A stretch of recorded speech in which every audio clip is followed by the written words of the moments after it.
Wicked Smart Podcast. We're going live, baby. Why would there be a fear of failure? You get knocked down, you get up again, right? Yeah. But some people realize, and we meet them. We meet them sometimes. Hey, Jim, how you doing? You still working on that? Yeah, I'm still working on it. You know why that is so powerful? You know why, Donnie, real quick. You know why that's so powerful? Because I think sometimes, right, when folks write copy, they assume that the fear of failure, the actual experience of failing, is the thing that really people are most afraid of. But really, it's deeper than that. It's because, right, what failure means is now reverse I validation. lose that hope and that future possibility, right? And I lose all the good feelings that I have about one day, man, I could be a comedian on stage. Like, now I have to come face to face with that feeling.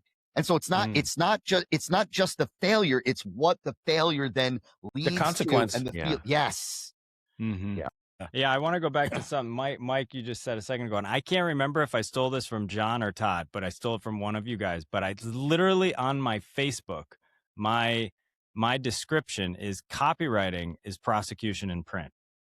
Yeah, that was the opening argument, I said closing that I had argument, a course bring the facts. called the litigator's mindset. Yeah, right. That shifted everything from that one quote. But think about that, right? That's literally a framework, right? It's like the opening argument, bring things that like can't be contested. I'm going to make what we call that the big bold promise. I'm going to show you how this person actually did that. It's like, all right, well, you got a lot to prove to me, right? Yeah. And then you bring irrefutable facts. Just think about the prosecutor at the end. So we all can agree. We all can agree that the audio was echoing this morning, right? Yes, it was. Okay, and we all can agree that if we switched over to, we proved that we went over to Zoom, it was not echoing, right?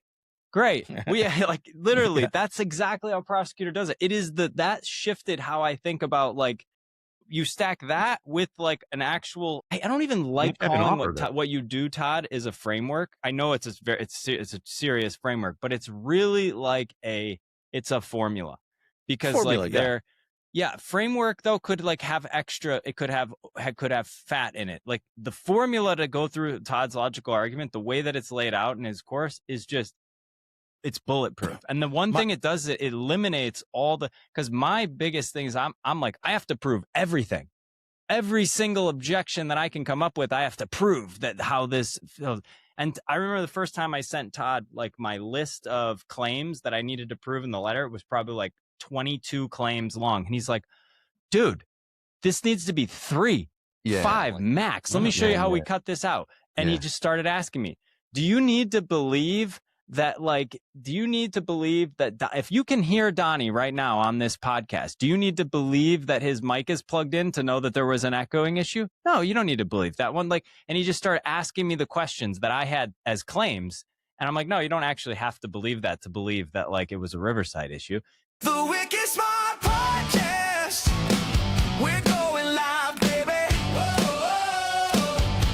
The Wicked Smart Podcast. We're dropping truth.